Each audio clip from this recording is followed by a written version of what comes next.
ladies and gentlemen, and everything between. I hope this is recording okay. If it's not, I apologize. I've done my best to set the sound settings so that it makes sense. And it's not too offensive, but only so much I can do in that regard. So, today I want to talk about Lords of the Fallen, a video game I've been playing for quite a while, until I finally beat it, this character. So, what is Lords of the Fallen? Lords of the Fallen is a Souls-like game. It is kind of in the same vein as Dark Souls, Bloodborne, and Elden Ring, made by a different company. This is not a FromSoft game. This is a game that is trying to be a Souls-like game, and I'll talk about how good it's doing at that. It has a lot of the same concepts. I mean, you can, switch off between two-handing weapon and using a shield, to attack, yada yada. You have a heavy attack. You have spell. That's not spells. You have spells here. This is one of the differences, I think. The spells are hotkey. If you notice, RD, RT, A, and X are my spells. You can dodge. You can jump. Ta-da! And you can sprint. Yay! This is the first area of the game. I wanted to fix some easy so I could show off the gameplay and the basic control settings and things like that. So, yada yada yada yada. This was the first boss area. Oh look! One of the things that makes the game different is this. If a boss enemy kills someone, if an enemy kills a player, you can take revenge.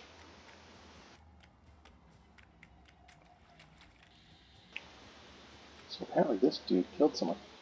He has a blue shield which is protecting him. So we will just remove that shield. And...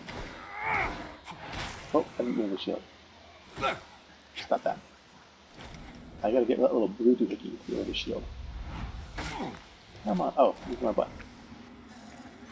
There we go. Now he doesn't have a shield. And there, I avenge another player, and I get 3 plucked eyeballs. That's a currency you can use.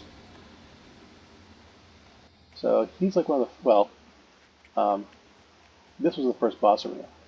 These little blue butterflies.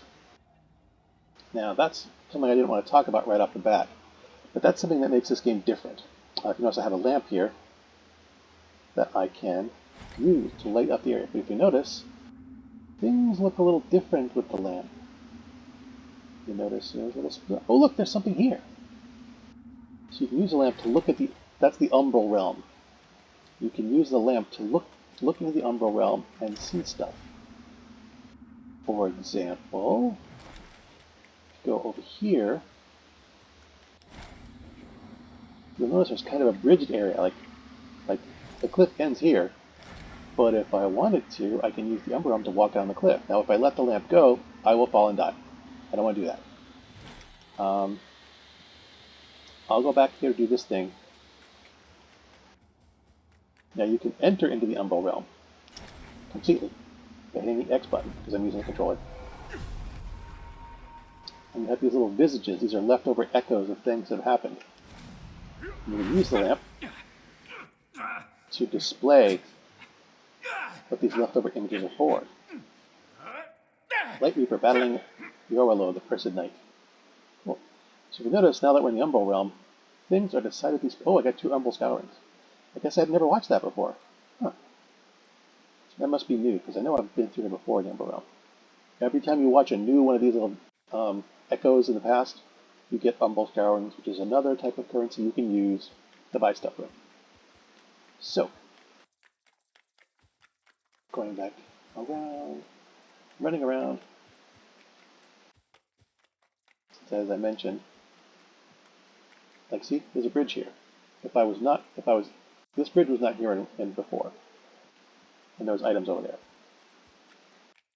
So the Umbral Realm allows you to interact with the lamp allows you to interact with the Umbral Realm. Getting into the Umbral Realm is fairly easy. Getting out of it is not. I cannot just... The X button won't do anything. I'm stuck here until I find a way out.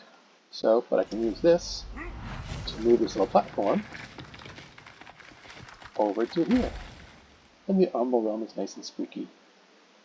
Now, these little vestiges, you can use to, if you rest, you will exit the Umbral Realm, and you can also warp to any other vestiges that you've discovered.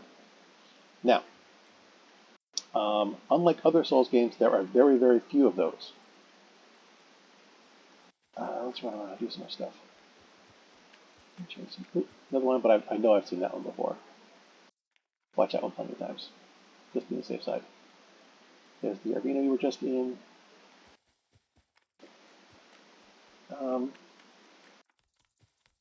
Anyway, this game is very, very similar to a Dark Souls game. I did notice one thing. I will rest. Just to do things a bit differently. Get out of the Umbral Realm. Excuse me. So let's see if I can find something. I know there's some stuff up here. Like this dude. In the upper left-hand corner, you will see the little numbers coming up. That's vigor. That's this game's definition of wound. Oh, I can show you that too. So, lower left-hand corner, you can see I have this little cross thing, a sanguinarix. That's my healing. The Rio stones heal your health. Mana stones heal your mana. This is like the little sanguinarix is like the what is it? The flask. Yeah, see, I'm in an early part of the game. These guys are all, and I've beaten the game, so these guys are all being one-shot by me. Remember how I said it was difficult to get out of the Umbral Realm? This little guy here, by looking at the Umbral Realm, this guy will let you leave. It will break, so you can only use it once, but it will reappear once you rest. I am also a spellcaster, so I can boom. And booming as well. Dodge. And there's dodge buttons and all sorts of fun stuff. I don't need to go over there. There's another one of these things. Nope. Okay. So apparently, usually these things are here if you kind of need to go in the Umbral Realm for something. Let me see if I can. I think it's not here.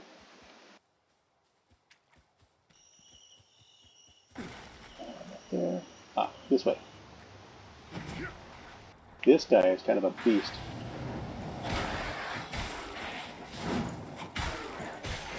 I mean, look at that. It took me like 4 shots to hit him. And I'm like, I've got fully upgraded gear and stuff. So, see this little plant stuff here? Here is a bridge. Get you over here. And yada yada. Okay, look at the lower right hand corner. You see that picture of the lamp? And then a picture of that little thing with like fingers on it. That switch back and forth. That's how you either use the lamp with different buttons. This will kind of like do the thing. This is called Soul Flame. See if I can show what that is. Soul Flame. I have a limited number of charges for this. I can like rip someone's soul out and then damage their soul to like pull a funky attack on them. Yeah. Get some damage there. Awesome. So they probably want to do the Umbral Realm for that. There's probably, I think, if I recall correctly, there's like a ladder up this wall. You go in the Umbral Realm.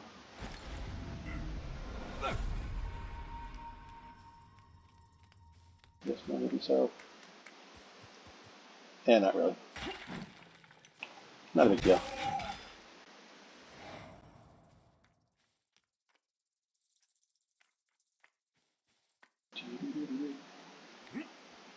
So this is wandering around. Alright. So, I've shown you a few things. Let's get out of the Umbral realm here. So I can talk a little bit about some things. So, let's back to the beginning. Warp to the sepulchre. Because one other thing I wanted to show you guys.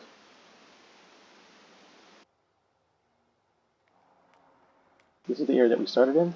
I didn't want to show this right away. I wanted to show you some gameplay first.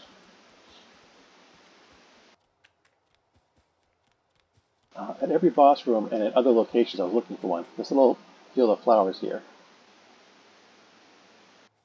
You can make a vestige. See that little flashing button down where the Y button is in the lower right-hand corner? You can create a seedling.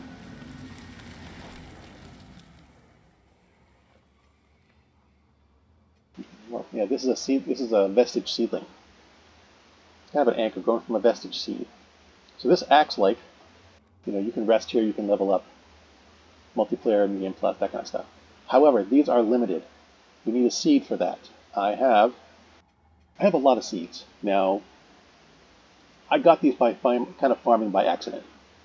I was actually trying to farm these red health stones, these Brio Stone trios, because I found a mob that dropped them every single time you killed them, but they also dropped the seeds. So it was a way for me to, because you can buy these healing stones, but it's cheaper to farm them if you can find a consistent way to drop them. But you can only have one vestige seed at a time. If I drop this seed in some other place, this one would disappear and there would be a new one. So you can only have one of these little seedlings at a time. So, this game is very, very Souls-like. Oh, you again. You. Whatever that button is, that thing, and I can soul play you. Oh, wrong button.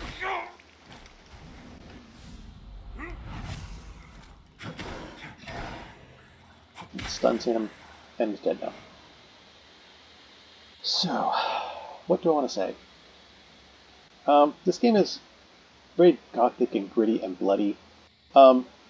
This game came out in 2023, which was a year after Elden Ring. So, how do I put this? When this game was first released, it had lots of problems. There were lots of glitches, This game was very glitchy, lots of problems. However, the development team spent a year and a half completely revamping it and re-released it as with patch 2.0. I agree with some of the changes. Some of them, they fixed all the glitches. They reduced the mob density. There are fewer critters to fight. So, the game is actually kind of easier than it was upon launch. Now, this may sound weird, but I strongly disagree with that to kind of. Like, the game was released, there was like 3 of those guys in here. Now there's just the 1. So, they've reduced the mob density. And the thing is, for the most part, these guys are pretty easy to kill. I mean, I realize but even if I start up a new character, there, these guys would still be pretty easy to kill. Well, my first time through here, there were some difficulties, but nothing serious. The only one that gave me problems really was this little guy over here. And that I think is one of the issues I have with the game is that, you've got guys that are just complete pushovers, and then you have this guy who attacks super fast, hits like a truck. I mean, look how much health he takes from me. Actually, not that much. But, I've got a lot of health. Like, my vitality is at 57. I've got pretty much endgame health. He could kill me if I wasn't careful.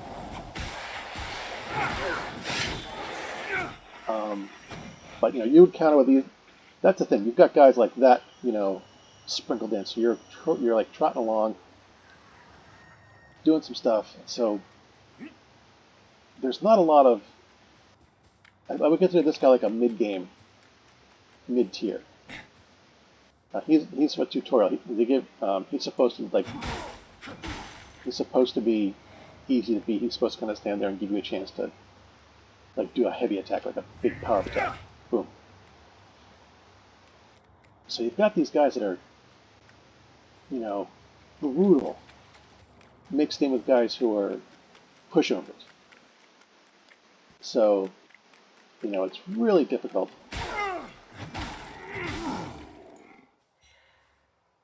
to really gauge the difficulty of any area. That door used to be locked. This is like an advanced area.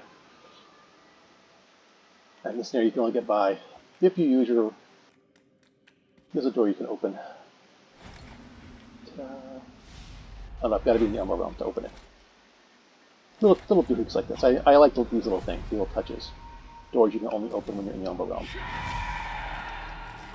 Ta-da! It leads to stuff in here. I don't need to show you that. But that's one of the things that makes this game unique and interesting, is the Umbral Realm. I did notice it made it easy to get lost in some of the more complicated areas. You know, like an area like this town here. You know, there's lots of stuff going on. It's easy to get lost, especially since the view changes. Like, you know, I'm looking here, and then when I'm outside the Umbral Realm, this looks I wouldn't say completely different, but very different. You know, so it is easy to get the Umbral thing doesn't make it easy to get lost. Another thing I want to mention is I have to make that be in combat because it's not there anymore. Also, while you're in the Umbral Realm, come on, show it to me. Come on, be a boss. Not a boss, but like, I saw him fight. Okay, there we go, the little eyeball. See that little eyeball? Oh, so these guys will spawn. If you're in the Umbral Realm, stuff will just continuously spawn. So it's not safe to be here. You are in danger while you are here. That little eyeball will show up if there's something nearby that will fight you. But apparently it's got it.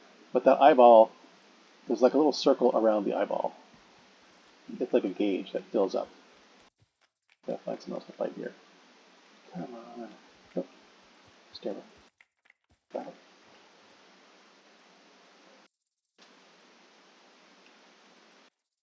Come on, this one fight. Here we go. Okay. If you'll notice that eyeball is, the little gauge on the eyeball is slowly filling up. It's very perceptible. You can do things to slow it down, which I have done. You can add sockets to your lamp, which will cause... Oh! If that eyeball fills up, that little gauge fills up, a bloody reaper will spawn. Basically, he will hunt you down and kill you. It's very, very difficult. So you don't want to spend a lot of time in here. I've slowed the gauge down, so I am safe for quite some time. And I kicked this bridge over. This bridge wasn't here the first time through. So little things like that. So not a safe place to hang out in the Umbral Realm. Let's see. Oh, wrong button.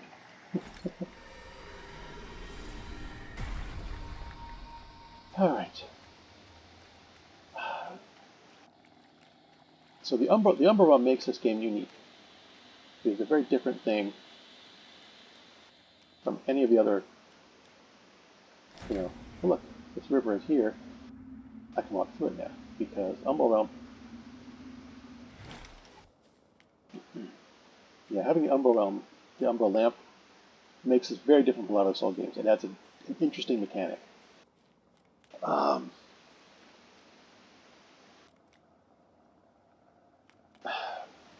This game is, I would consider this like a Dark Souls, a Souls light game. It's not very complicated. It's pretty easy.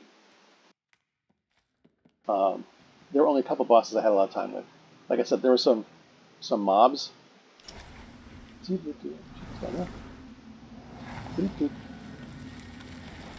I got a lot of them. I can farm them.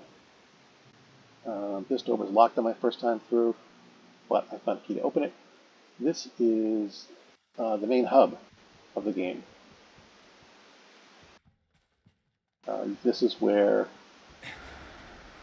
you'll be spending a lot of your time. Here's where that's where the smith is. Here's where my chest is. With all my I can stash my loot. I only keep a couple weapons on me at any given time because it's just much of a pain. There'll be merchants in here, stuff like that. They're not here at the moment. Having beaten endgame, some of the merchants have gone because of the ending I chose. So, another thing I like that's good about this game has 3 different endings, and each ending unlocks a new character class. So when you start, when you pick your character class, if you do like the good ending, you get to unlock like the Radiant class, which is kind of like a healer. If you get the bad ending, it unlocks the Lord, which is an advanced pyromancy class. And if you get the really bad ending, you can unlock the Pestilent Child, which is an Umbo class. There are different kinds of magic. What have I got here? Inventory, spells. Okay, yeah, these yellow magics up here are radiant magic. I can't use any of those and then these red ones are pyromancy, which I was a pyromancy dude, and then these bluish ones here is umbo magic, which I can't use because I'm not doing an umbo character. So, spells. Another thing too, you notice I can't look in front of myself. I can't show my stuff in the front. But I'm holding the lamp. But if I switch this, I'm not holding out that's my little effigy that I used to cast spells with. Like a hand missing with 3 fingers. But there are other ones I can have too. So that's something different too. It's got the spells hotkey. This is kind of limited. Like I can only have these 4 spells active, and that's because this catalyst has 4 spell slots. Most of them have 3. There's one that has 5, but it does much less damage. I've got some runes socketed in my axe and my shield. I've only got these slots rings, and these are the stuff I can, my hotkey items. So this game is a bit limited in that in most Souls-like games you can have multiple weapon sets and you can have multiple catalysts. You have a catalyst in each hand if you wanted to, but that's not accessible here. So there's some limitations. It does force you to play a little differently. You've really got to pay attention. Another thing too is I found that the dodging timing was different. I had to work on that a little bit. The monsters that you're fighting will track you a bit more closely. So you can't just run behind them because they will follow you and hit you if you try and dodge. Like I said, this is like a Dark Souls light. There are a lot of things it does well. I found myself getting lost a lot. I really, really had to hunt around to find out where to go next. And some of that was because, like in a lot of Dark Souls games, not this way, maybe this way. A lot of Dark Souls games, when you get to the edge of something,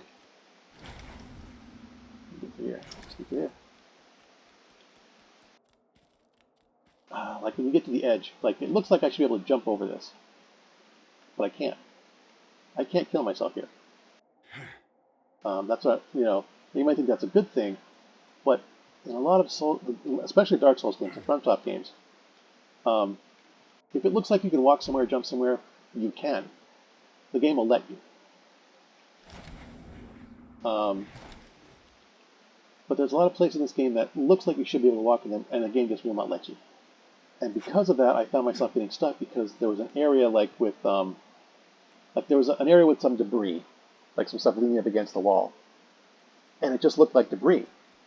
But that was where I was supposed to go. So I got lost in areas like that where, I thought it didn't look like I could go anywhere, but oh yes, you can, because the way the game is constructed.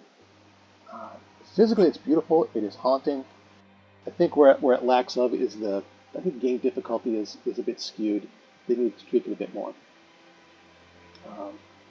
I give us like a B+. It's fun to play, but it's nowhere near as challenging as the other FromSoft games in this genre. They are working on Lords of the Fallen 2, which is supposed to come out in about a year, so about next Christmas time, so a bit more than a year. Christmas time, 2026, the sequel is supposed to be out. So if you're a fan of Dark Souls games, um, I would recommend this, but don't expect it to be a challenge. Don't expect it to be something that you're gonna, um, you know, this isn't the type of game that I think someone's gonna play a ton of. Like, I played Elden Ring completely through like 5 different times with 5 different characters, and I will probably do it again. I will probably play this game enough to get all 3 different endings to unlock all the other hidden characters, and then probably not play it again. Unless, one thing I forgot to mention, this game has seamless multiplayer, which FromSoft games do not have. Um, you can play this game with a friend completely, from start to finish. Um, shared progression, shared items. You pick up all the items, pick up all the quests that get done. You can completely, totally play this game with a friend, one other friend. It's limited to 2 players, or well, 3 if you're doing PvP. You can have a friend and have do invasions and stuff. Um, so yeah, that is something this game does better than the FromSoft games. It does seamless multiplayer, but the difficulty, it needs some tweaking, and some of the world building needs little work as well. So it was, yeah, I pretty much said my piece. It's a fun game, but it's not a great game. I consider this like a filler. If you got the time, yeah, I bought it on the Steam sale for like $15. So I've already put like 60 hours into this because I have started a second character. I'm working on my second ending. So that's all of my rambling. I have rambled for far too long on this stupid thing. As always, thanks for watching. As always, my stuff is crap. And until next time, good hunting.